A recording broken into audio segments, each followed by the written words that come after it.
The Sports Town Podcast. Hello, what is up, guys? It is a beautiful Sunday, April 25th, 2021. We've got a great show for you today. In fact, we have returning guest Kyle Hoffman and one of his writers for the Pickle Podcast, Kyle Jaycox, to talk about UFC 261. Awesome conversation. Again, I'm super excited for UFC 261. Hopefully by the time this comes out, UFC 261 hasn't happened and you're just looking for a preview.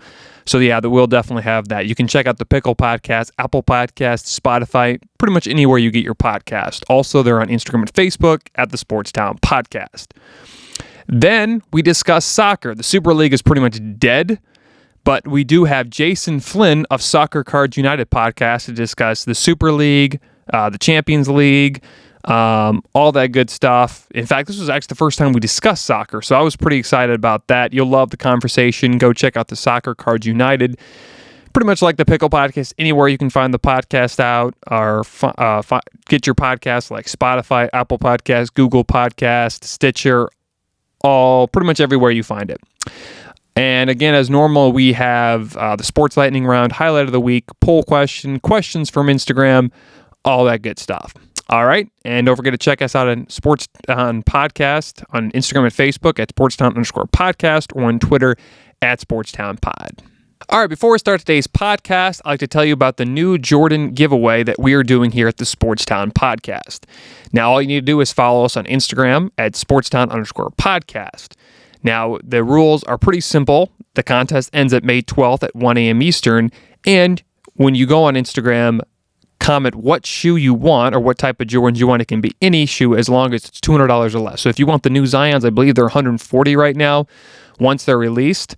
So if you want those, you can pre-order them or I'll pre-order them for you if you win the contest. So again, it's any type of Jordans as long as it's $200 less. So if it's coming out and it won't be released until after the contest ends, we can still make that work, and then we'll just ship it to you right after it's released. All right, so there's 3 entries, or you can have up to 3 entries. Number 1, follow us on Instagram at SportsTown_podcast, so I'm pretty sure you've already done that. Secondly, tag at least 2 friends, and the third one is subscribe to our YouTube channel, and if you have not subscribed, if you have already subscribed, just like any of the videos that you have not. All right, so again, it's a Jordan giveaway as long as it's $200 or less. Now, if we had over 1,000 our subscribers on YouTube, I'd probably do it on YouTube as well, but right now that's not available. So anyways, go check that out, guys. I can't wait to announce the winner, because I will announce the winner on social media, and I will also announce the winner on the podcast. So again, don't forget to check that out, guys, and may the best him or her win.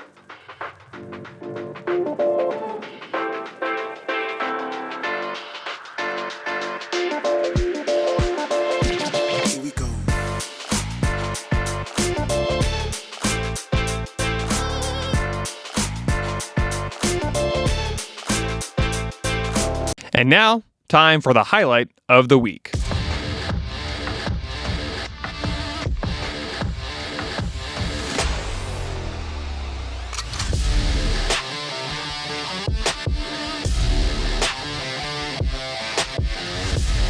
And now a blast to left center field. Buxton with a diving catch in center. Oh, what a catch by Byron Buxton, preserving the lead. A tremendous catch by Buxton to keep the Twins up 10-9. And now it's time for the weekly poll question. You can vote on Instagram at Facebook at SportsTown_podcast or on Twitter at SportsTownPod. And the question this week was, who do you have winning UFC 261, Kamaru Usman or Jorge Masvidal? A majority of you said Kamaru Usman, which, while I agree, I did vote on that as well. I actually I bet on Usman knocking out Masvidal. Probably won't happen, but I'm really hoping it does. So again, go check that out. Poll question comes out every week. You can vote at Instagram and Facebook at SportsTown_podcast or on Twitter at SportsTownPod. And now, time for the Sports Lightning Round. Your biggest sports stories in the world this week.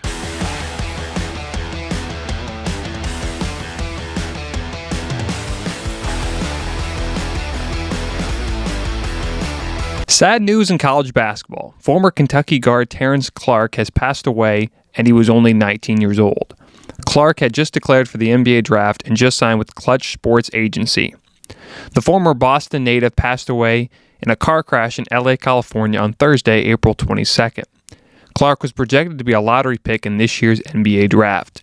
He only played in a few games last season because of injuries. However, the freshman averaged 9.6 points per game last season. His college coach, John Calipari, stated after the loss of Clark, "I'm absolutely gutted and sick tonight." He continued, "A young person who we all love had just lost his life too soon." With all of his dreams and hopes ahead of him, players such as Trae Young and others expressed their condolences on Twitter. Breaking news in the NFL. The Kansas City Chiefs have gotten a lot better. They have acquired two-time Pro Bowler left tackle Orlando Brown. The Chiefs will send their 2021 first-round pick, third-round pick, fourth-round pick, and a fifth-round pick in 2022. The Super Bowl 55 champs will receive Brown and a second-round pick in this year's draft. Former Oklahoma product wanted to play left tackle instead of right tackle, but because the Ravens already had two-time All-Pro Ronnie Stanley, that would not be possible. Baltimore had no choice but to trade the former third-round pick. Brown also expressed he wanted to play left tackle instead of right tackle because of play difference between both positions, or pay difference between both positions. Stanley suffered an injury this past season that kept him out for the remainder of the year. Orlando Brown moved over to play left tackle and played excellent. The Chiefs now have a great replacement for the former number 1 overall pick Eric Fisher, who they released during the offseason. Brown most likely will get paid next offseason when his rookie contract ends.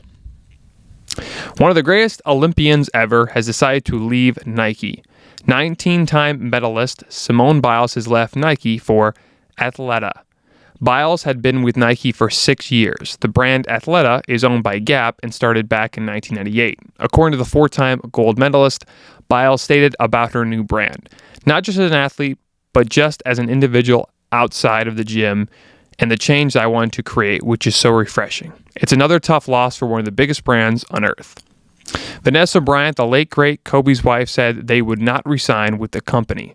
Nike has now lost 2 big athletes this past week.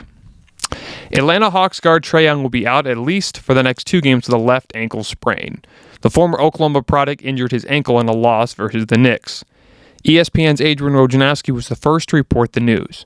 According to Woj, Young will return once the swelling has gone down. It's a tough blow to the Hawks, who are currently in the thick of things in the Eastern Conference playoffs. The Hawks will definitely miss their star player when he is out. Denny Hamlin of the number 11 Toyota Camry has won the pole at Talladega this week. Hamlin, who is currently in first place in the Cup standings, will look for his first win this season. The 3-time Daytona 500 champ has been so close multiple times this season, but has came up short every time. The rest of the top 5 for the Geico 500 is Joey Logano, Martin Truex Jr., William Byron, and last week's winner, Alex Bowman. UFC 263 has been booked.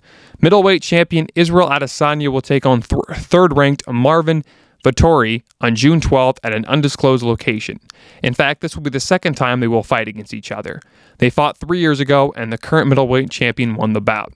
However, Vettori has wanted to run the fight back for quite some time and stated he was good enough to fight the Stylebender in 2019. Adesanya's last fight was a loss to lightweight champion Jan Blachowicz back in February. Vettori's last fight was a win over Kevin Holland at UFC on ABC just a few weeks ago. As of now, Adesanya is the favorite. UFC 263 will also have flyweight champion Davison Figueiredo versus number one ranked challenger Brandon Moreno as the co-main event. They last fought back in December at UFC 256, with the results being a draw. Zion Williamson has released his first official shoe. The former Duke product signed with Jordan back in the summer of 2020. The 2021 All-Star is the first Gen Z athlete to get his own custom shoe. In fact, Zion's brother Noah designed one of his own colorways. The former Duke product will hope to be the future for Jordan Brand. Williamson is expected to sell a lot of shoes. According to Zion, he was inspired by the Jordan 1 lows. The release date for the Zion 1s is scheduled for May 19th, 2021. The NFL has decided to change the jersey number rule. The league will now allow wide receivers, running backs, tight ends, DBs, and linebackers to wear single digits. Before the rule was changed, the league only allowed quarterbacks, punters, and kickers to wear single digits. Offensive line will still be wearing 50 through 79, and D-line will have 50 through 79, and as well as 90 through 99. Running backs, wide receivers, and tight ends can now wear anywhere from 1 to 49 and 80 through 89. Linebackers can wear 1 through 59 and 99. DBs now can wear 1 through 49. Quarterbacks, kickers, and punters will still have the same number rule. Everyone seems excited except for the 7-time world champion Tom Brady. Brady took to Instagram last week and stated the rule is dumb. He also stated, "Good luck trying to block the right people now. Going to make a lot of bad football." He also stated on Twitter saying, "Why have the numbers? Just have colored jerseys. Why not wear the same number? Dumb." However, I doubt the 4-time Super Bowl MVP will have any problems playing against the new rules set by the NFL. I'm pleased to be joined by Kyle Hoffman, a returning guest of the Pickle Podcast, as well as Kyle Jaycox, one of his writers. How's it going, guys? Good, man. Good to be here. Thanks for having me. Yep, of course. There's a big fight this weekend, UFC 261, Kamaru Usman versus Jorge Masvidal. But first, let's start off with what happened last week. Jake Paul knocks out Ben Askren in the first round. What did you guys think of that fight? I thought it was fun to watch, and I give all credit to Jake Paul for knocking Ben Askren out. I think that Ben Askren actually wanted to compete in that fight. I don't think he was doing it just for the money. I don't think he would stoop that low. So congratulations to everyone that bet on Jake Paul. But I do give credit to all the people that did bet on Askren with the MMA mind. Askren should have won that fight. But Jake Paul, being a little bit underrated in my opinion, definitely took that fight and made an impression. So I hope Jake Paul gets a good fight, and I hope he gets a good matchup because I'm excited to see him fight again. I definitely feel like that now that he's gotten 3 wins under his belt, I think it's time for Jake Paul to face a boxer and for him to finally test himself and sort of just have the ultimate test for himself in the ring.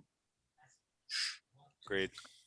Yeah, what I took away from the fight was I don't think Ben Askren took a dive. I just think what happened, he was just out of shape, not really ready. He got $500,000 or something, so that's a lot, I guess, for him because I guess he was struggling with money or something. So, but yeah, he definitely did not look ready. He was out of shape. I think he probably worked out a little bit, but not a whole lot. And I think at the end of the day, we definitely underrated Jake Paul. I did myself. I predicted Ben Askren to win. But give kudos to Jake Paul. We'll see who he ends up fighting later. Before we switch over to UFC 261, who do you think his next matchup will be and why? I think Tommy Fury would be a good matchup for Jake Paul. I also think like Kyle said earlier, I think any MMA fighter that would want to step into boxing would be a good matchup. I wouldn't be opposed to watching that. I love watching people cross over in the fight, and if I could see an MMA'er beat the heck out of Jake Paul, I'm all for it. What do you think, Kyle? I definitely think Tyson Fury for the boxing side. If I had to pick an MMA Tommy Fury, or Tyron Woodley. If Tyson Fury fought him, I would love to see that too, by the way. If they offer him enough money, he's pimping himself out. Well, what Jake Paul said he would fight Tommy Fury, but Tyson Fury would have to be part of the card, and I think the only way Tyson Fury ends up fighting is if he's the main guy. So, I would kind of like to see that because I feel like Tyson Fury would knock out Jake Paul very quickly, but Tommy Fury wouldn't be a bad matchup either. All right, so let's go over to UFC 261. The first matchup, we have Anthony Smith versus Jim Crute. Who do you guys like, and how many rounds do you think it lasts? Not much to say here. We've seen enough of Anthony Smith at this point to know that he's going to take care of Anthony Crute in an easy fashion. We haven't seen much from him, and there's a reason for it, right? So put your money on Anthony Smith. He's got the experience. He's going to go in there and win this fight tonight. I have to agree. The guy's name is Lionheart for a reason. Saturday, I feel like that Jim is just going to be kind of just out of his own league. And I will probably say by second round, Smith puts him away.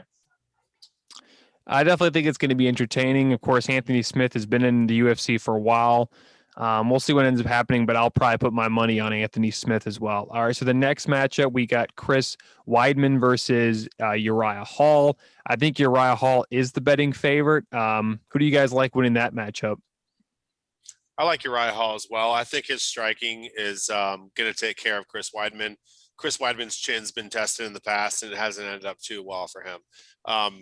He's going to try to get the takedowns. Uriah Hall has very good takedown defense and is a killer on the inside, so I don't see it lasting past 2 rounds. Yeah, I agree. I think, the last guy Chris Weidman knocked out was Silva, and Silva was goofing around in there. So I have to go with Uriah Hall myself. This is actually a championship bout. It's pretty crazy that this card has 3 championship bouts. Let's start off with the first of the 3 is Valentina Shevchenko versus Jessica Andrade. Right. Who do you guys got? And do you think it's a quick knockout for Shevchenko? I don't think Shevchenko is going to be able to take care of it early. However, I do that she's going to overpower. Shevchenko's going to overpower her at some point. I know that the experience is there, and Shevchenko is more of a well-rounded fighter than people think she is. And I don't know why they think that, because she's knocked people out with head kicks. She's knocked them out with elbows. She's submitted people. Such a more well-rounded fighter. I don't think that her opponent's going to be ready for Shevchenko in this fight. And she looks the best that I've seen her in a long time. If you watch the embeddeds this week, she really looks like she's in shape and ready to go. Yeah, I agree. Shevchenko. I think that if she doesn't get the knockout by round 2, that it'll go to decision. Where I feel like she's just going to put an overall clinic on Andrade. I'm kind of really shocked that Shevchenko didn't get a chance to fight Nunes. Now she's going to fight Juliana Pena, but I'm kind of shocked that she didn't get that main bout. I think DC was even talking about after one of the fights that he thought Shevchenko would fight Nunes next. Why do you think that fight didn't happen? And do you think they'll ever actually fight against each other? I think Dana White possibly has that fight in mind for the future. However, I think the way Dana White markets, he's probably trying to market these fighters and make money off them individually, rather than face them against each other and ruin each other's stock. So the 2 most talented women in fighting today, that fight's only going to happen once every so often. So Dana White's probably saving that one for a huge card. Like I said, he's going to market those fighters individually and give them the best fights they can, and then hopefully we can see them fight each other soon. Yeah, I agree. I think he's going to make his money individually off the fighters, and then after he's made enough individually, then just put it all in a pot for a bigger card with those 2, and definitely make that fight happen down the road. Yeah, I'm definitely excited for that, because I do think Amanda Nunes isn't going to have much of a problem with Pena. I think Pena is a better fighter than people say, but again, at the same time, not many people can match up with Nunes, and she's just so dominant. All right, so our next fight is Zhang Weili versus Rose Namajunas. Who do you guys like in this fight, and why? I like Zhang Weili. I think it's going to be too much power for Rose. Rose has great defense, great takedown defense, great striking on the inside. She moves well. However, Zhang Weili is going to pummel her the same fashion that she did her last opponent. I could see it going 3 rounds. I could see it ending in the 3rd round. I definitely have. I don't have Rose Namajunas winning this fight, unfortunately. I got to agree with that assessment. The output that Zhang Weili had against Joanna, it was tremendous. You could clearly tell she damaged her. Her head was freaking swollen. If she does not knock her out, I feel like it will definitely be unanimous decision, just with the output that she's going to have in the fight. If Zhang Weili gets the win here, who would be her next fight? And it seems like she's pretty much dominated her division. Do you think there's anybody that can beat her? Or who do you think would be the best matchup for her? Well, there was talk at the presser earlier of a super fight between her and possibly Shevchenko. So I would have to go with that. Same here. Yeah, that's the fight I would like to see. And if they don't make that fight soon, I'm not sure if it'll happen. So let's hope that fight happens. I honestly think Shevchenko could fight anyone in the top 10, and it'd be a great fight. So we'll see. All right, let's get to the main bout. Jorge Masvidal taking on Kamaru Usman. Do you think there's it seems like Kamaru Usman is the heavy favorite to win this. Could you see Jorge Masvidal taking him here in this fight? I get certain feelings when it comes to these type of fights where there's a lot of tension, right? And I had a chance to watch the press conference today, and I sense a little bit of nervousness from Kamaru Usman. However, I do think that Jorge Masvidal is not 100% confident as well. Even though he's had a full camp, I do think that Kamaru Usman is going to come out on top in this fight. That's not saying that Jorge Masvidal won't put on a spectacular display. Jorge Masvidal, given a full camp, is going to be a much better chance. Is going to have a much better chance to do special things against Kamaru Usman. Kamaru Usman does have that long jab that's very dangerous and is very good at getting the takedowns and putting people up against the fence. Jorge Masvidal is going to have a game plan for this fight. It's going to be much different from the last game plan he's had against Usman. He specifically mentioned stopping the foot stomping in this fight and the foot shuffling and completely shutting that out of Kamaru Usman's game. So we'll see how that affects this fight. I'm going to be honest, going initially, I have Usman. After watching the press conference, I feel like maybe that Masvidal might have sold me on the fact that he could pull the W out. If he actually does, if they train for everything and putting in all the counters against Usman, I feel like he could win it on his feet. Usman does have an impressive jab that he demonstrated against Burns. But I feel like overall the better striker in this fight is going to be Masvidal. And I think that with having more of a camp behind him in this round, he's going to have the better cardio and conditioning to keep the fight up on the feet for a little bit longer and possibly get the KO by second round. Now, one thing I will mention, considering that, is that JJ, you know that this fight is going to be the first UFC event of the year with a crowd in the arena. So everyone's super pumped, but one thing that means is that Jorge Masvidal is going to have the crowd on his side. If anyone got a chance to watch the press conference today, it was insane. There was booing on Usman's side to a maximum degree, and Jorge Masvidal had a lot of supporters in the building. A lot of his Latino supporters are in town. He's in his home state of Florida, and he's gonna put in work on Saturday night. So expect a good fight. Expect a different fight than how it was last time. Expect an exciting fight. Kamaru Usman's not going to be able to do exactly what he did last time, and it's going to make for some fireworks. Yeah, the last time they fought, I think, was last July at UFC 250. I want to say UFC 251.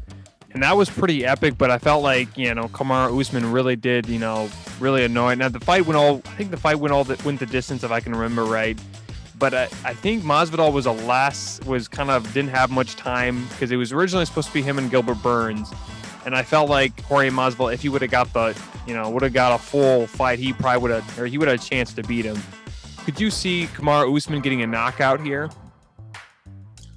It's possible. He's done it before. He knocked down the famous guy that used to call Marty Fake Snoozman, Colby Covington. He knocked him down with the jab and almost knocked him out.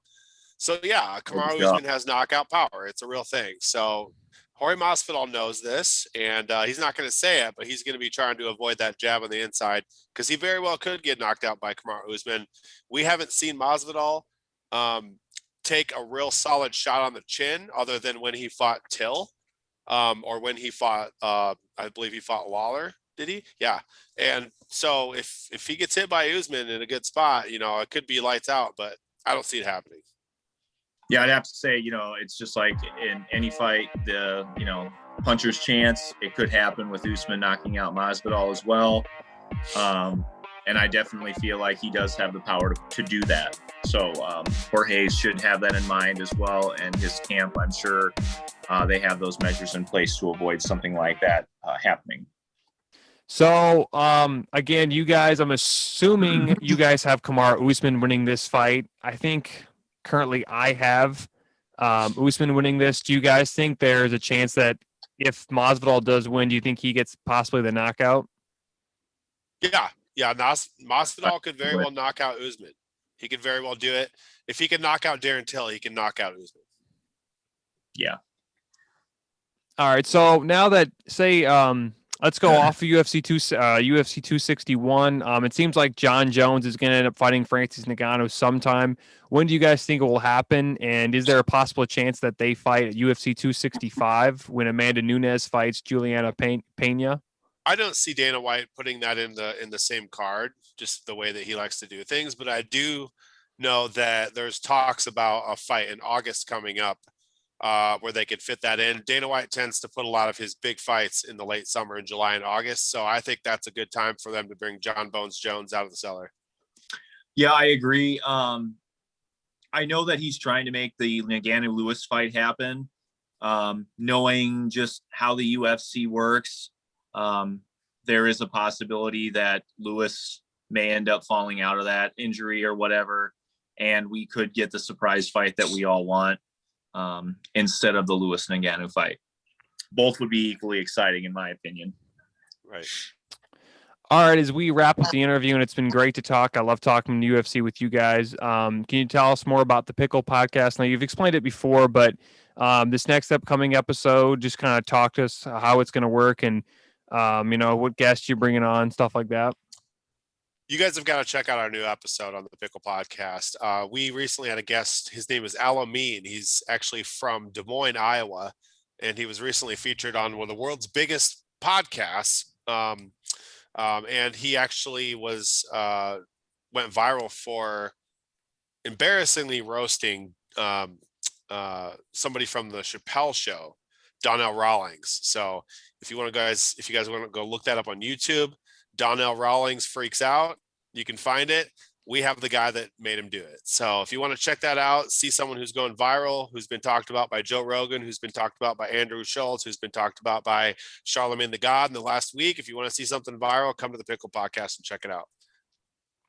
All right. Thanks, guys, for coming on. Don't forget to check out the Pickle Podcast, Apple Podcasts, Spotify, YouTube, pretty much wherever you get your podcast. Subscribe and hit that bell for notifications if you get it on YouTube. All right. Thanks, guys, for joining. And I'm super excited for UFC 261. Hopefully it's a good matchup, and have a great night. All right. I'm pleased to be joined by Jason Flynn of the Soccer Cards United podcast. How's it going, Jason? Hey, JJ, it's going really well. Thanks for having me on. Yep. This is actually, in fact, the first time we're discussing soccer on this podcast, so I'm pretty excited. What? Yeah. It's the global game, JJ. So just kind of want to talk about the Super League. I know there's a lot of it's pretty much dead right now as of this recording, but it was really interesting earlier this week. Can you tell us more about and how it would have probably ruined English football? Yeah. So the Super League, a European Super League, is something that's been talked about for more than 50 years in football. One of the things that came out, or soccer, I'll just call it soccer for the purposes of this. 50 years ago, nearly or more than 50 years ago, 1964, there was an article written about a European Super League that would include various teams from England, Spain, Scotland at that time as well, France. And so it's always been something that's been talked about. Now, at the moment, Europe's top teams play in the Champions League, which is run by UEFA, who are the European Federation. And then on Sunday, we had an announcement all of a sudden, out of nowhere, from 12 European teams who called themselves top teams, but really the 12 richest teams in Europe. So that was from England, you had Manchester United, Manchester City, Chelsea, Arsenal, Liverpool, Tottenham Hotspur, and those six. And then from Spain, you had Barcelona, Atletico Madrid, and Real Madrid. And then from Italy, you had Juventus, AC Milan, and Inter Milan. And those 12 clubs came out in a joint statement and said that they were going to form a breakaway Super League outside of any jurisdiction of UEFA or any other federation, a private competition, that there was going to be 20 teams each year. There'd be 15 founding members. They had 12. They wanted to add 3 more. They were currently recruiting for 3 more. And that there'd be 5 guest spots every year. But crucially, unlike any other soccer competition on earth, actually except the MLS, which is interesting, there would be no relegation for the founding members. So the founding members would be there every year, which means they would get to split up the TV money every year, which is a lifeline for some of these clubs that have spent and have very large piles of debt. And also, I heard that if this would have been formed, the players who played on those teams wouldn't be allowed to play at the World Cup, which is like a dream for a lot of these guys when they're younger. Why did they want to do this? And do you think the players actually were wanting to do this instead of actually playing for their team in the for country in the World Cup? Yeah, so that's interesting. That was one of the things that immediately came out from UEFA and to a lesser extent from FIFA, or obviously the Global Federation who run the World Cup. And UEFA said any player that's playing in this breakaway Super League and therefore going against what UEFA wants will not be able to represent their country in UEFA competition. So if a European player, you won't be able to play in the European Championships, and they will not be eligible to play in the World Cup because they would essentially be stepping outside of the global soccer structure. And obviously the players reacted very badly to this. There was multiple reports that inside clubs, especially in English clubs, there were confrontations between the players and the hierarchies at the club because the owners of the clubs had gone and negotiated this themselves without really taking into account how the players would react. And the players went and said, we are absolutely not going to play in a competition if it means we're going to stop playing for our country. Because for a lot of footballers, that is their highest honor, is to play for your country, especially at a World Cup. But why did the clubs want to do this? Very simple, money. So European football has been locked for the last 25 years in an arms race, for want of a better word. There is ever-increasing wage bills at these clubs. There's ever-increasing transfer fees. And we've also seen in the last 20 years a couple of clubs around Europe being bought by oil or gas money. So we have in England, you have Chelsea, who are owned by Russian oligarch Roman Abramovich, who made his money buying up natural resources in Russia after the fall of the USSR. You have Manchester City, who are owned by essentially by the United Arab Emirates, or by a holding company which is owned by the United Arab Emirates. And then you have Paris Saint-Germain in France, who are owned essentially by the state of Qatar. Also in the Middle East. So you have these clubs with huge wealth. In the case of Manchester City and PSG, they're essentially sovereign wealth funds that run these clubs, and nobody else can compete with these.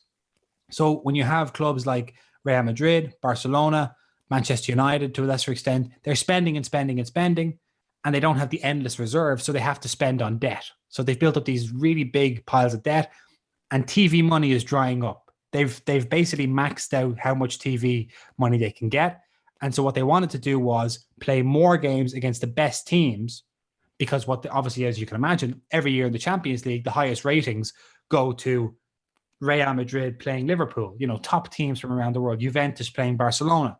And so they said, why don't we just do that every week? We'll just play. Why are we playing against these lesser teams and teams that no one's ever heard of? Teams in Belgium, teams in Holland, which obviously people have heard of them, but they're not very popular. Let's just play each other every week. We're the best, aren't we? And it was a very greedy kind of move. Yeah, I recently heard, you were speaking of money. I heard a lot of the owners that wanted to do this were U.S. owners. Or people from the U.S. Do you think that was because I know a lot of the stuff here in the U.S. is a lot of the owners are very greedy and stuff like that. Do you think the reason why the Super League wanted to be formed is because most U.S. owners just want to make the money? I mean, there is a bit of that. The main drivers two of the main drivers of the Super League were Florentino Perez, who is the president of Real Madrid. So he's a Spanish businessman. And then you have Andrea Agnelli, who is the president of Juventus, and he's an Italian businessman. His family they started Fiat, the car company.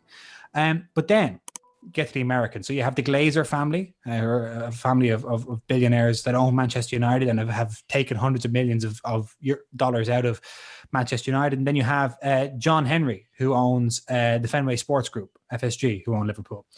And the American part really is not so much about the money, because the Spanish owners, the Italian owners, they're greedy as well.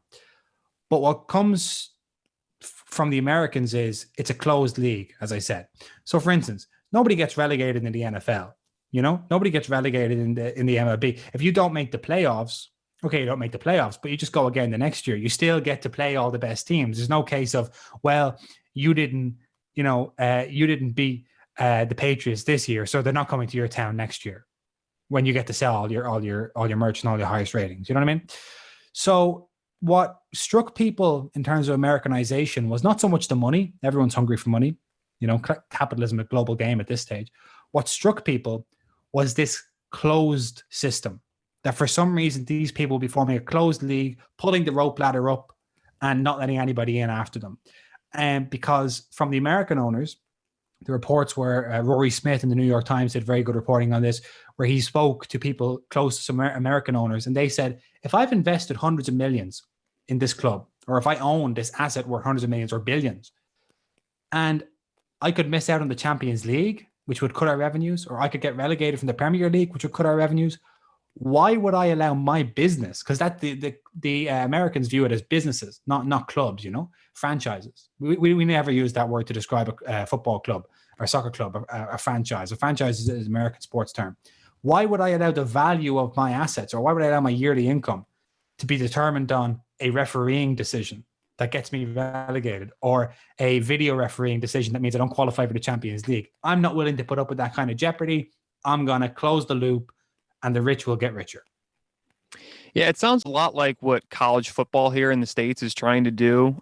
They basically have something called a college football playoff, which is the 4 best teams, but usually it's the 4 biggest names. Even if a team goes undefeated, like 12 or 13-0, they probably won't go in, because like a team like Central Florida a few years ago, they were really good, but they didn't get in because they weren't a big name. So unless you're like Alabama or Ohio State or Clemson, it seems a lot like that. And I feel like in college football, the NCAA is supposed to be the governing body, but really it's the Power 5 that rules the conference, like the Big 10, the Big 12, the ACC, the SEC, the Pac-12. They rule more of, and a lot of people expect them to break away as well. So I don't know, it sounded a lot like that, and it's really interesting. And yeah, again, at the end of the day, I think it just goes by money, and teams, again, as you pointed out, don't want to get relegated. Is there another? Do you think they'll try this again in future years? So it's interesting. The president of Real Madrid, who was elected the first chairman of this Super League, even though it's kind of ceased to exist now, but he still insists it's still there. Florentino Perez, he's had a couple of very revealing and, I mean, borderline crazy appearances on Spanish television and radio this week. And he said, look, the teams have a contract. They all sign binding contracts. This is a 23-year agreement. This is not dead. We can still do this. The president of Barcelona agreed with him in a press conference yesterday. And the Juventus president is still on the fence. They will try this again. What's going to stop them is they may have overplayed their hand. I've never seen a unified reaction, especially in England, but also in continental Europe. I've never seen a unified reaction to something in football like this. Fans from teams that hate each other were coming together. Pundits on TV that never stop arguing were coming together. The British government said, we're going to stop the Premier League teams doing this. We're going to put an independent commission in to regulate English football because this has become too commercialized. The European Union said, we're going to stop the European teams from doing this. UEFA stepped in. Everybody stepped in. And for instance, I'll give you one example. So UEFA have representation from the biggest clubs. So I guess like how the NCAA, is that right? Mm-hmm. Yeah, they would have representation from these big federations of college teams. So UEFA have the European Clubs Association, which is the representative body for the clubs. And as you can imagine, the biggest clubs have seats, and then they have seats on UEFA's Executive Council. As part of this breakaway, the 12 clubs all resigned their positions in the European Club Association and therefore resigned their representative power to UEFA. And in stepped the president of Paris Saint-Germain, Nasser Al-Khelaifi. So he stepped in. He's now the chairman of the European Clubs Association. And this guy was the boogeyman of European football 10 years ago, when the Qataris came in and bought PSG with their unlimited oil money. But now he's the most powerful figure, theoretically, in European club football. The president of Bayern Munich, another huge team who didn't get involved, he's now the European club delegate on UEFA's Executive Council. So what you've seen is Juventus's president was up there, Barcelona's president was up there, Real Madrid's president was up there, and they overplayed their hand. They tried to break away. They tried to perform a coup, essentially. And now, you're back at the bottom of the queue. You're back at the bottom of the line because you messed up, and then you have to start again. And the power balance has shifted. So you tried to break away, you failed, and then you have to come back in, but you're not going to come back in at the stature you were in. I mean, for instance, the president of Juventus, right, Agnelli, his daughter, when she was, I guess, christened, because big Catholics in Italy, the president of UEFA stood as her godfather. Those two men were very, very close. They're working together on Champions League reform all the time. In a press conference on Monday, Alexander Ceferin, the UEFA president, called Agnelli a snake, said, "I've never known somebody to lie so much." So the power balance has changed in European football. I don't think they're going to try it again anytime soon, but who knows?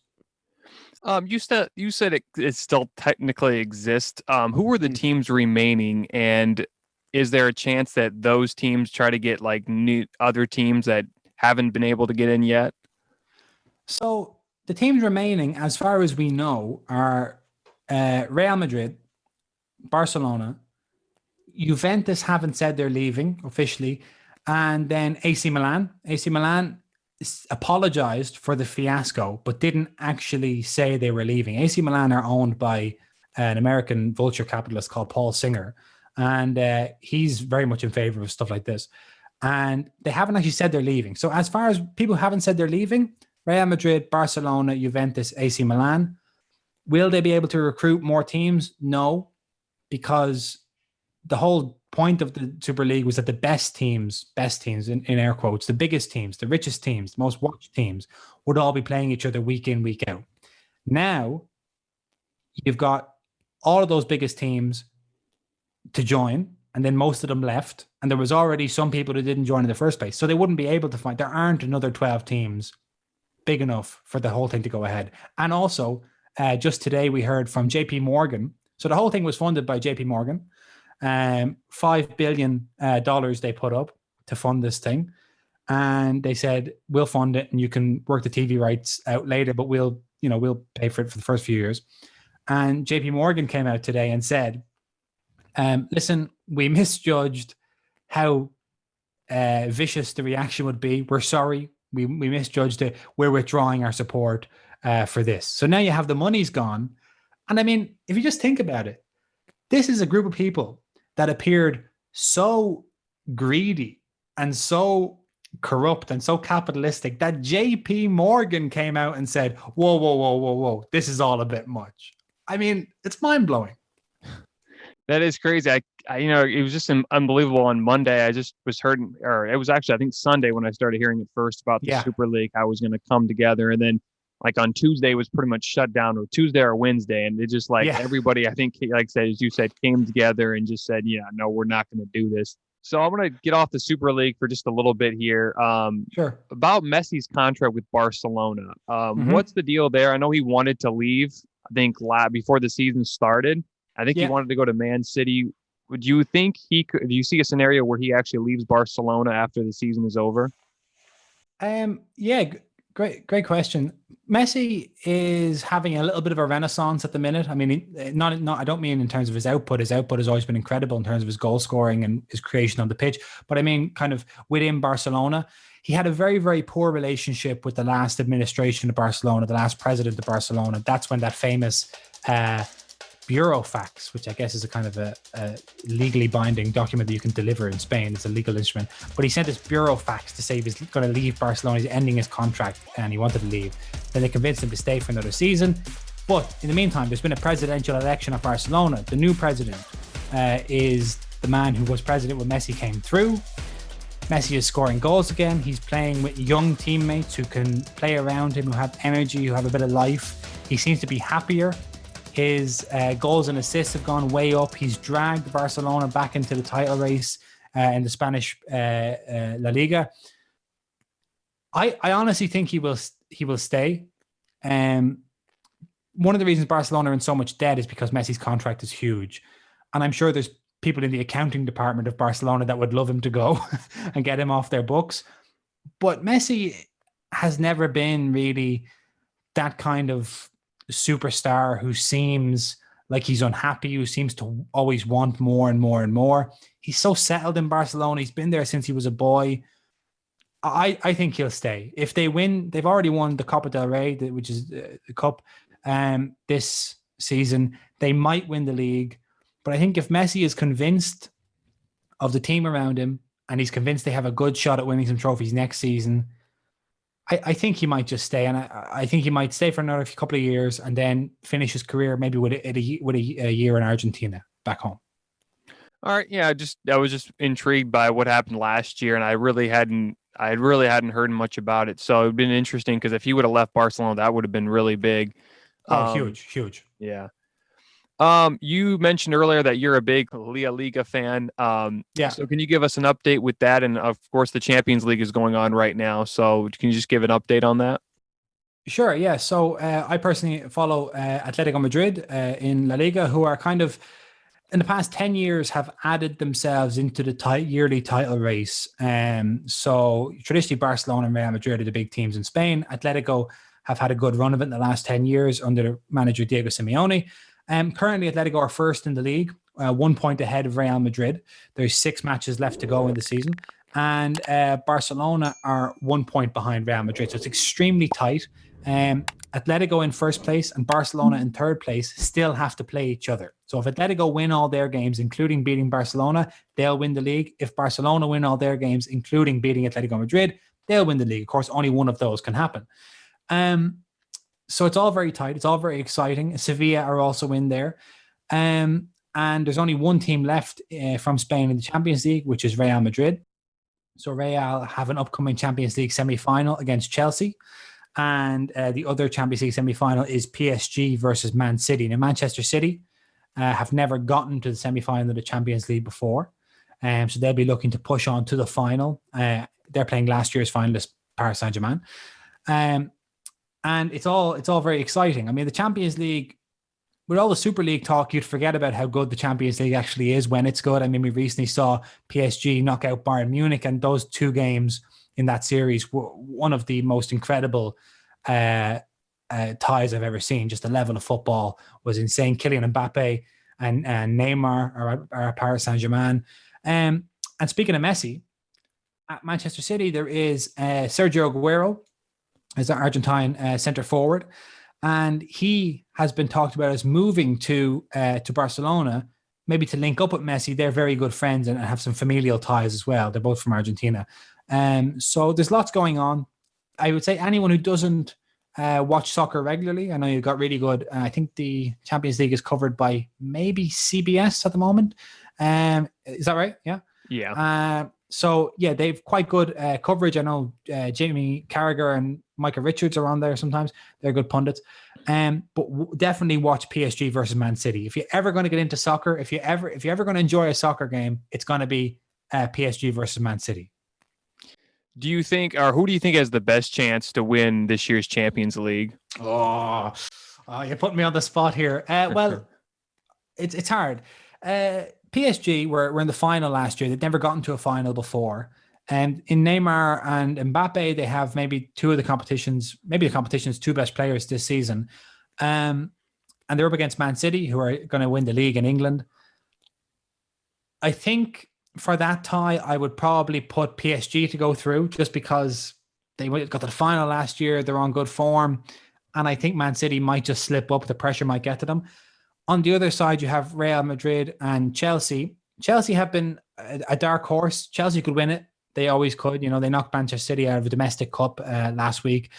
But I'm not going to say Chelsea are going to win. Then you have Real Madrid. Now, Real Madrid have won the Champions League 13 times, right? That's basically twice as much as anyone else has ever won it. And Zinedine Zidane, who people will know is a very famous international star, he manages them. He coaches them. And Zidane's Real Madrid have a backbone like no other team I've ever seen. They just are incredible winning machines. It's very difficult to tell when you watch them what makes them so good. You just know they're really good. So I'm going to say, and I'm an Atletico Madrid fan, so this really pains me to say because they're a City rival, but I think Real Madrid are going to win the Champions League this year and make it 14, I believe, 14 European Cups. Wow, that's crazy. They're like the Boston Celtics of the Champions League. Yeah, they're just unbelievably prolific. And I would say, I'm going to say Real. Okay. But I hope not.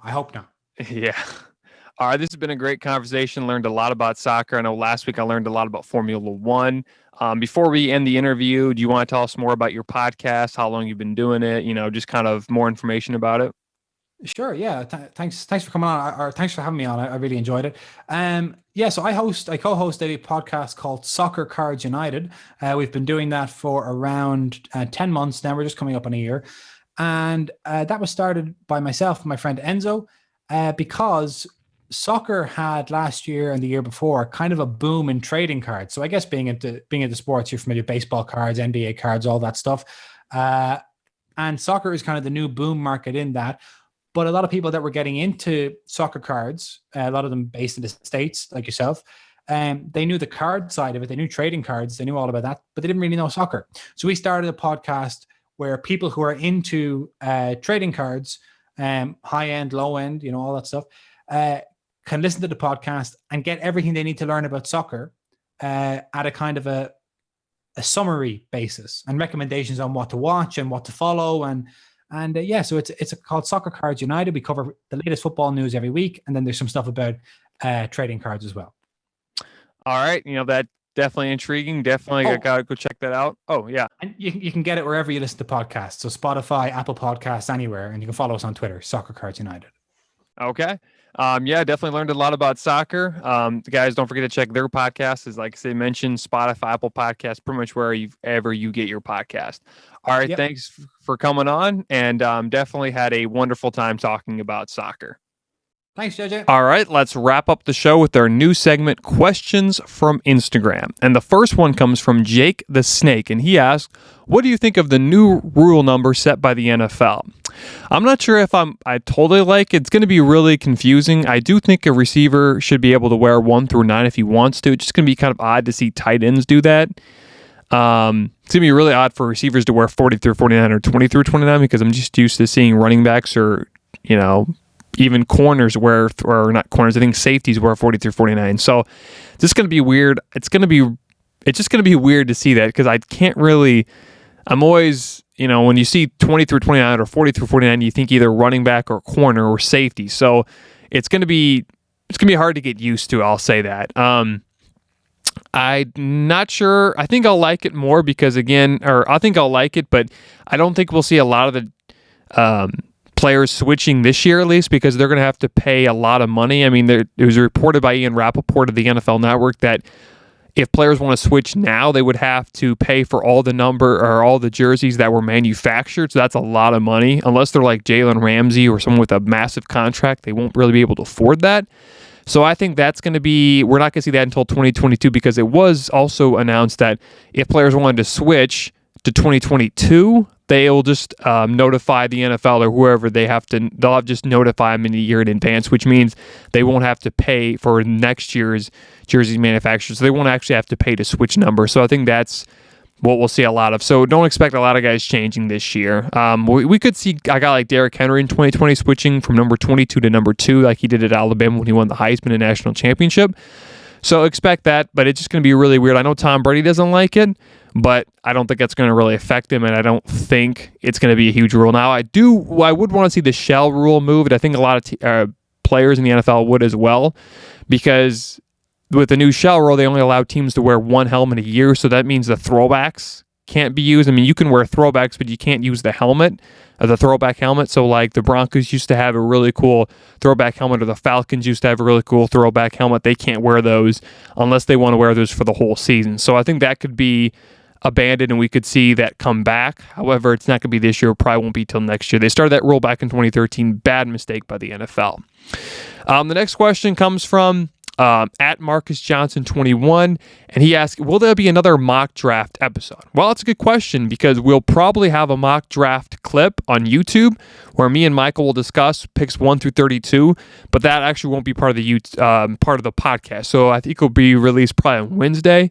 So if you go to youtube.com/The Sports Town Podcast, you can go check that out. We'll have a mock draft 1 through 32. Hopefully that's really good. Hopefully we can get that set up. I'll also post it on Instagram once it's release. So again, nice question, Marcus Williams. And the last question comes from